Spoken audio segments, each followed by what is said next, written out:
Woman, empower thyself and listen to The Wet Show. I'm your host, HattyC. It's a podcast for women, a podcast for men supporting women. Listen as we engage women from all walks of life, share about her business, her experiences, her relationship, her story with you on The Wet Show.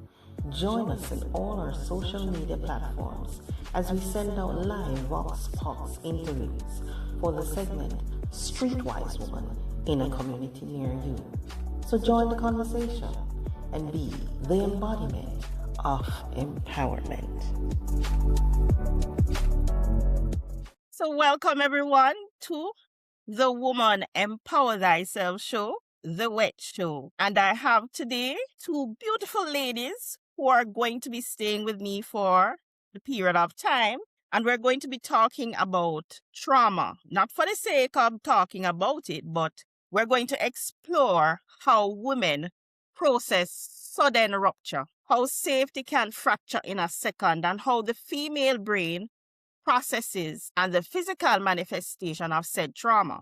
So stick with us. This is the Wet Show podcast. And now for the introductions. We have in studio today Luceita Kettle, author of the book Narrow Escape. Let me tell you a little bit more about this amazing lady. Luceita, or affectionately called Coretta, is an experienced artist manager, entertainment and events manager, entertainment consultant, and business development consultant with over 20 years of experience working behind the scenes in the entertainment and business world. She's known for helping artists and entrepreneurs turn ideas into thriving ventures. Luceita has built a reputation for leadership, resilience, and vision. Am I right so far, Miss Kettle? Yeah. But today now, she joins us in a slightly different capacity as an author. Luceita has written a powerful memoir titled Narrow Escape. She opens up about deeply personal experiences of survival, faith, and transformation. The book shares the story of overcoming life's darkest moments and finding the strength to move forward with purpose. Her story is one of courage, healing, and hope, and it's sure to resonate with anyone who has ever faced adversity and fought their way through it. Miss Kettle, welcome to the Wet Show. Thank you. Now, we want to also welcome the expert in the house. Yep. Eulin Hyatt, that's you, Beckford, psychologist, mother of 3, and wife of 1. She's a volunteer for national events, and she is heavily involved in the work of Christ. She earned her first degree at the Jamaica Theological Seminary in counseling and her second degree from the Michael University in counseling and social work. She currently works as an associate clinical psychologist across the age groups at St. Catherine Health Center. Eulin, welcome. Thank you. Now, Luceita, when I saw the title, it reminded me of times gone by when we were children and we were given what was called back in the day a composition to write on, such a story as The Narrow Escape, or myself as a 10-cent coin, or myself as a shoe. You remember those? Yeah. It's good, it's good to see those lessons were not lost on you. Right? I want to begin though with your own words, which was just one of the many powerful statements in this book. One of them was, I learned to excuse behavior that made me uncomfortable. Can I tell you that that sentence stopped me in my tracks? Because the book Narrow Escape is not a sensational story about like sexual trauma. Is it? It isn't. Right. So tell us, as if someone who has asked you what the book was about, how would you describe it?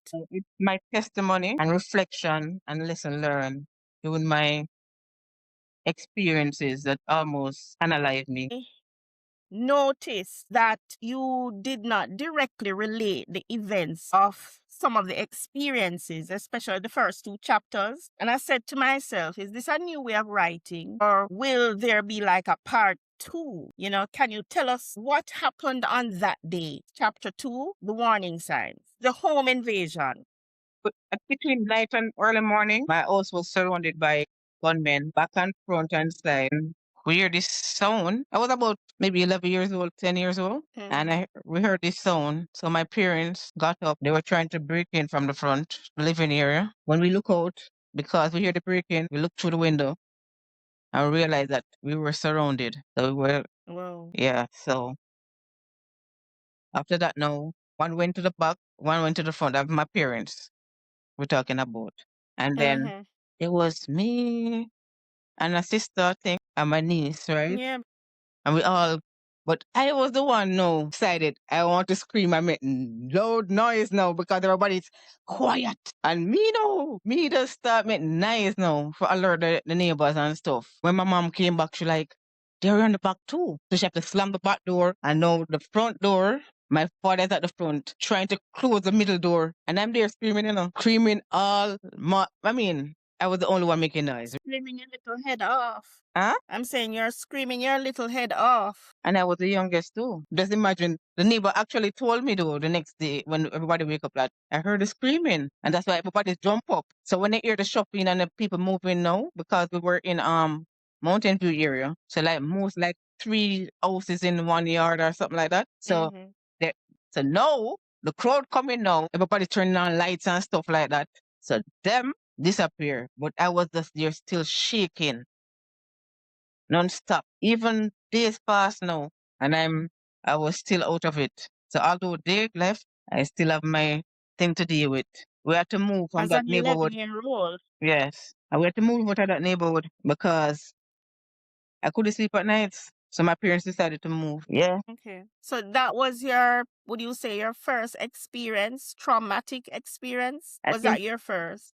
No, I thought I have one before that, But that one was really, but the other one, it was like a friend. Well, I consider him to be a friend, but I don't know if he considered me to be my friend after what happened. I was doing homework one night, same neighborhood, at the window doing my homework with my neighbor. My neighbor decided to leave, and then I saw him came up to the window with a chrome gun. So I started to scream again. Because I'm a screamer, I think.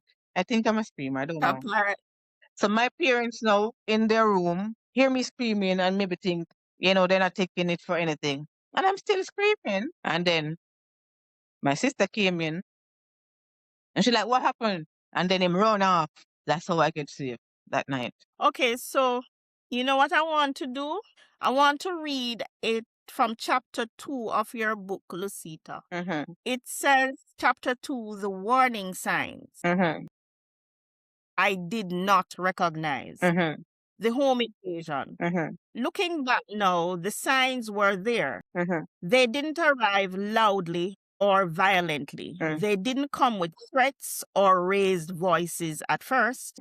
They came quietly, wrapped in friendliness, hidden inside charm, masked by moments that seemed harmless. Some people were overly kind in ways that felt too intentional. Others were unpredictable, warm one moment, angry the next. I didn't call it manipulation then. I called it personality. I didn't label it anger or as dangerous. I explained it away as stress, exhaustion, or a bad day. I learned to excuse behavior that made me uncomfortable. So when I read this, it kind of resonated with me as a female, because there are times when we are taught as girls to keep quiet or to put up, because we are like, the rock of Gibraltar. We must, with the foundation of everything. So we must bring the calm sort of a thing. So we can't be flustered. And this is our natural way of responding. Right. We can get hysterical at times and nothing is wrong. That's just a response. And, that, as you said, you are a screamer sort of a thing, right? Yes. So I just noticed that. Because even the guys that came into the house, right? Yeah. That I said surround the house, they were family friends. They were people that my mom feed as well. So I mean, Wow. yeah, That must have been really shocking. very. So, can I ask you, when did you first realize you were excusing behavior that made you uncomfortable? When? As a child, or the awareness kicked in a little later? Little later, because young, you're just going through the motion. You know, when you're young, you're just going through Okay. the motion. Like, yes, you get scared, yes, but when as you get older, you mature and stuff, you say, hmm, You look back. right. What did discomfort feel like in your body at the time? You describe very well in the book how you felt, how your body reacted to some of these experiences that you're having. Can you just disclose a little bit more? What did your discomfort felt like? The shaking and all of that. Yes, yes. And you said the tightening of the chest That's no. and all of that. Okay, that was when the okay, that when but that's the part of it. And you see That when was the you part that when you see bullet, when you see the gun, when you see the smoke, when you see all of these things happening, you have nothing more. What you gonna do? You're gonna run? You're gonna scream again? so that was the party night. Yes. I think was it when you were in the club? That was when you were in the club. Yes, I was in the club that night. Yeah, I was in the club that night. So, did you recognize it as discomfort first, or did you No, no, rename no, it no, no, no. as It was something my else? instinct to leave the club to say I want fresh air or something. I'm just tired right now. So I said, And you just left? so I left. I went downstairs. So on my way back now, everybody coming out.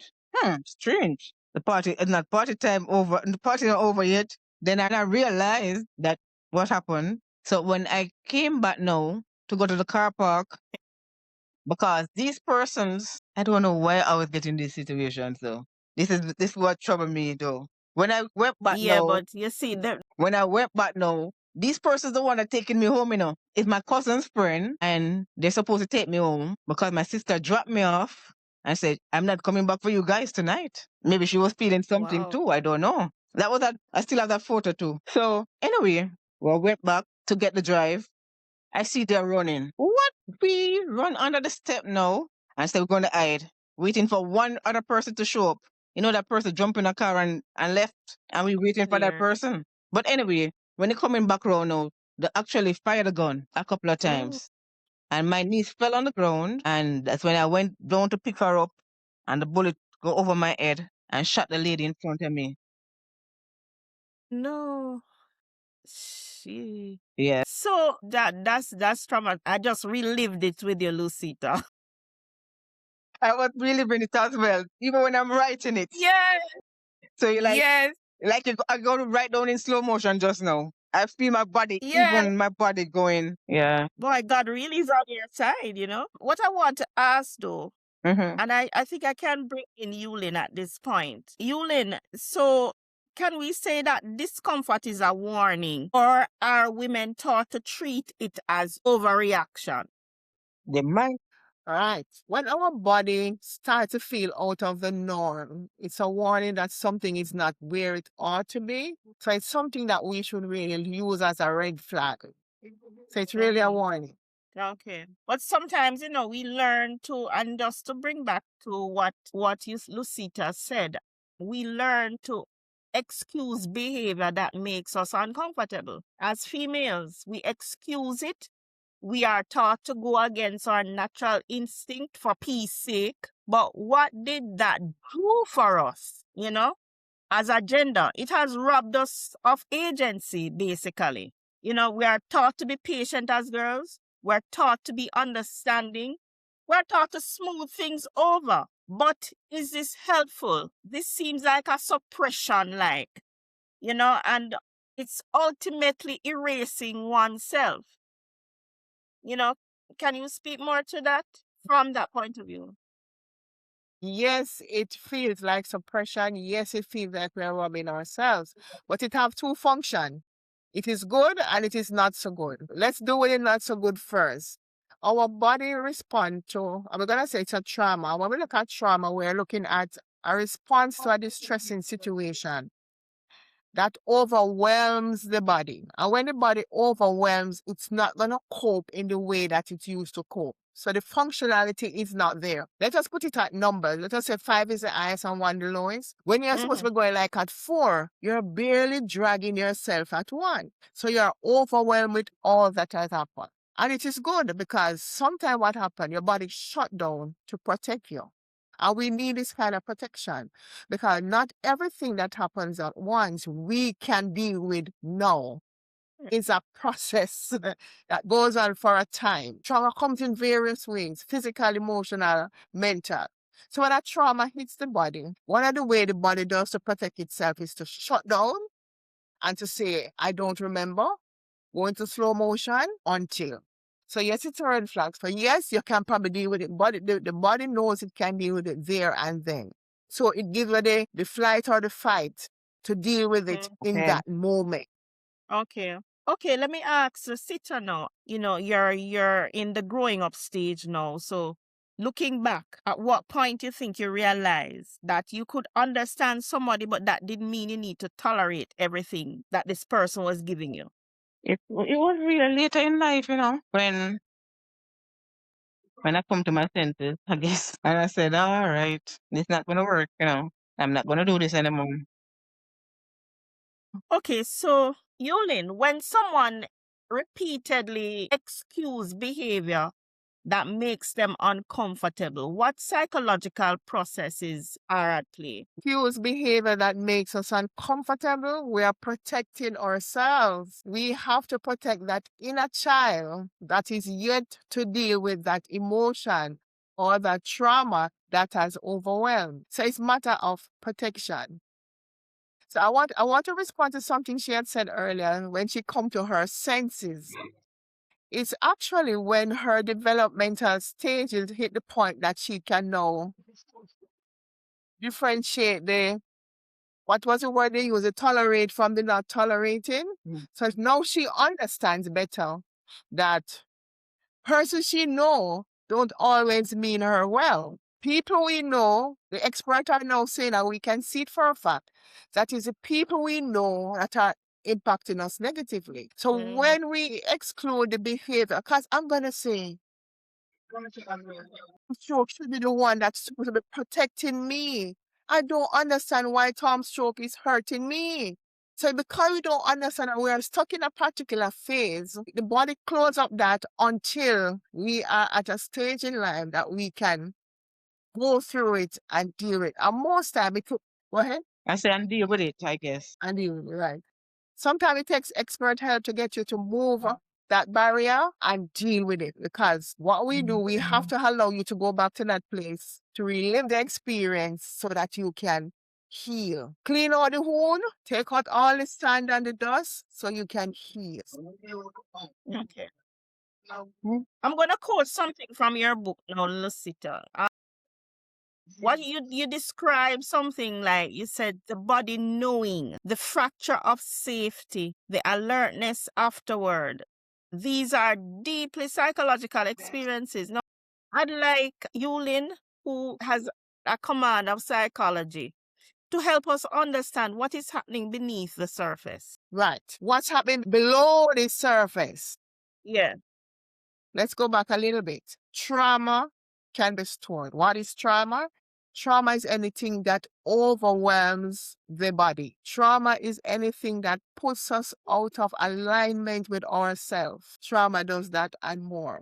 What do? I'm looking at a picture of a person driving a car, and this is how they hold the steering wheel. Probably they're not cognizant of that particular behavior because they have been doing it so much over time because of what had happened to them before that they have to maintain control over the wheel. So what does the body do? The body goes into, you're going to go with the fight. Either you're going to fight, come out and you're going with your fighting. For that, the body can either say run and run as far and as fast as you can. The aim is protection, protecting me, protecting that little girl and little boy on the inside. It's all about protection. So we can fight, flight, or we can play dead. Posso. You lay down and just, it's a fun experience where you just allow things to happen. Not because you want to do that, but sometimes you just have to play dead for protection. And in doing that, you are either coming to a point where you please people, you are people pleasing, you no longer have a boundary. So boundaries is no longer there. One time you used to say, don't come beyond the doorway. No, people coming, we are in, they are coming in. It can be that you are now hyper-vigilant. Every little thing kicks you off. You don't sleep well. And it's all about keeping the peace. Also about conflict avoidance. I don't want to trouble with nobody. I'm going to keep the peace. Everything must go as how it's supposed to go. Or it can be a case where feelings are tied up in our well-being, in our day-to-day well-being. So the fun, the response really can uplift and it can put you at a disadvantage. But the whole idea is for you to maintain who you are until you can deal with it. Okay, thanks so much for that explanation, Eulin. Sure. Women on a whole, we like to please. We're called people pleasers. You think this is biological or it's a social conditioning? I often wonder that if it is nurture or nature. I want to say it's Okay. nurturing. Women are more nurturing than men. So within the family, the mother, the aunt, the females in the family will find more opportunity to cup, caress, and keep you in a nice and stable way.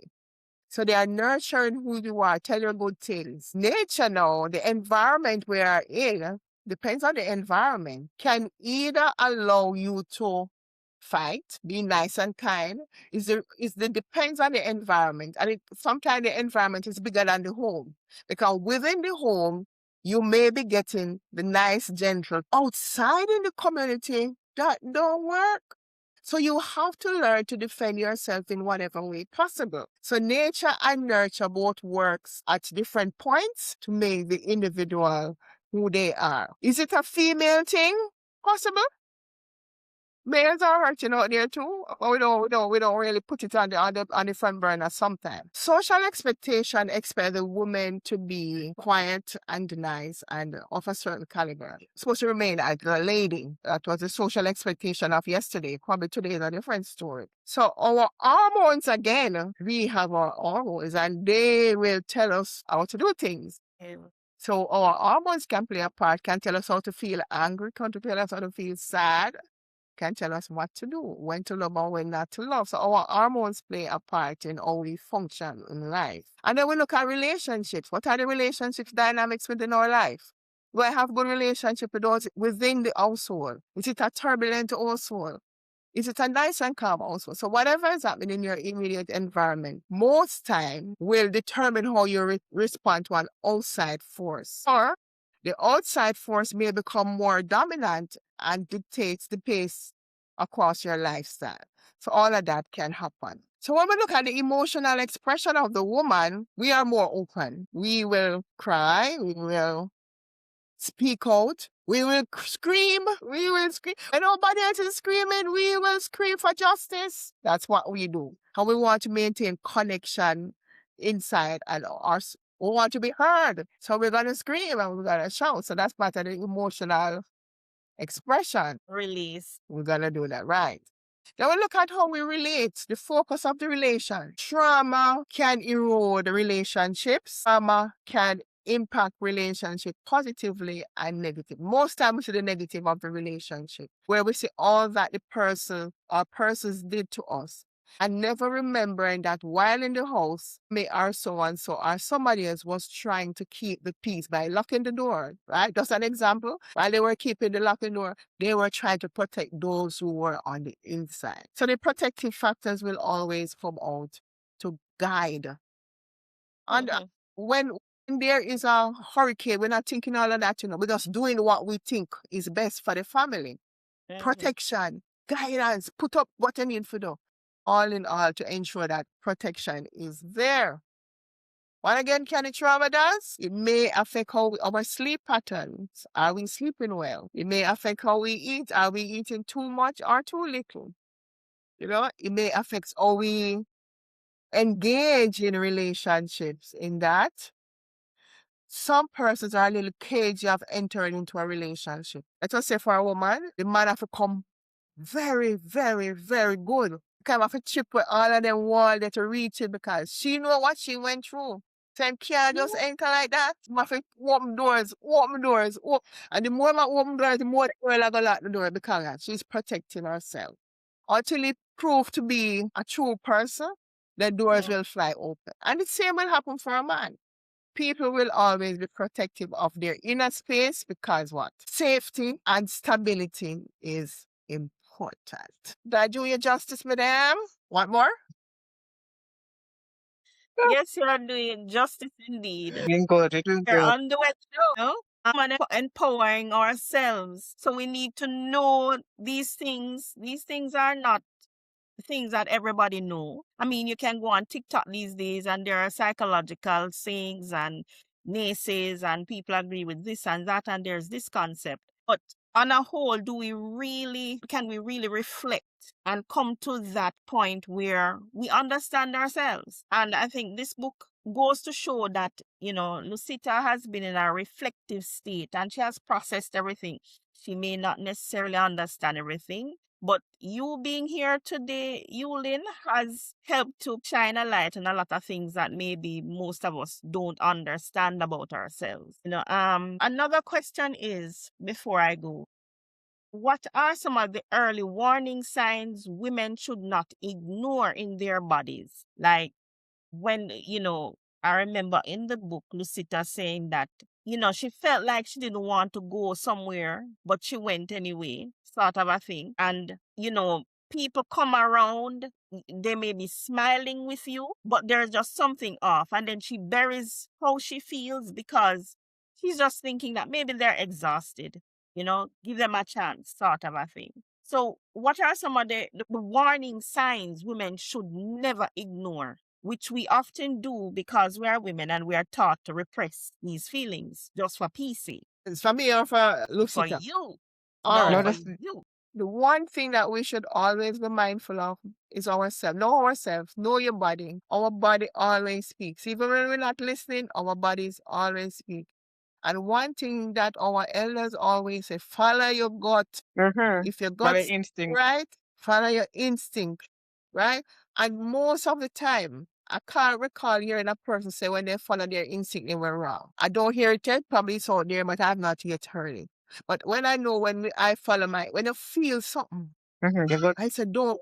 So it always come true. So we should listen to our body. Listen to other people because there are people out there will tell us good things. So listen for the positive voices. We'll always hear voices, but listen to the positive. Over time, we'll know which voice to ignore and which voice to run with. But listen to our body. And in listening to our body, there are two things I want us to be mindful of. Self-care. We need to take care of ourselves. One of the way we need to do is exercise, eat right, sleep. We need to sleep the allotted amount of time as best as is possible. When we are doing that and when our body speaks, so we can say, no, I ate, I slept, I saw. So something else, probably it's medical. So now I need to go and seek medical attention. So we need to be caring for ourselves a little bit more. Sometimes we don't care for ourselves a little. We treat ourselves bad sometimes, but we need to be a little more careful. And then the support. Support. We need our community around us, our cheerleaders, the people who are in our corners who will say, this is happening, that is happening. How can I help? If I can help, find a therapist or a person somewhere where you can go and get assistance. Because the way you are behaving now, this is not you. Something is going against the grain, so you need a little more help that I'm willing to get.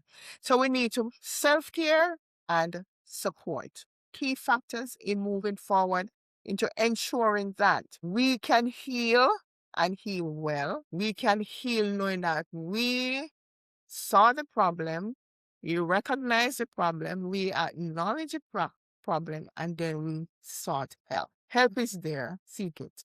sneak it. So on that note, I just want to reinforce that the research actually shows that women are more likely to develop PTSD after similar traumatic exposure, even more than our men, right? So need to bear that in mind. So we learned that trauma does not always arrive with warning. Sometimes it interrupts an ordinary evening. Sometimes it whispers before it screams. We learn that the body keeps score, even when the mind tries to make sense of what happens. And we explored how women shaped by culture and expectation often process rupture internally, quietly, sometimes alone. But clarity is not coldness, caution is not cruelty, and survival is not weakness. So thank you very much, Luceita Kettle, for coming here to unpack not just a novel, but important transformational lessons that this book exposes. And where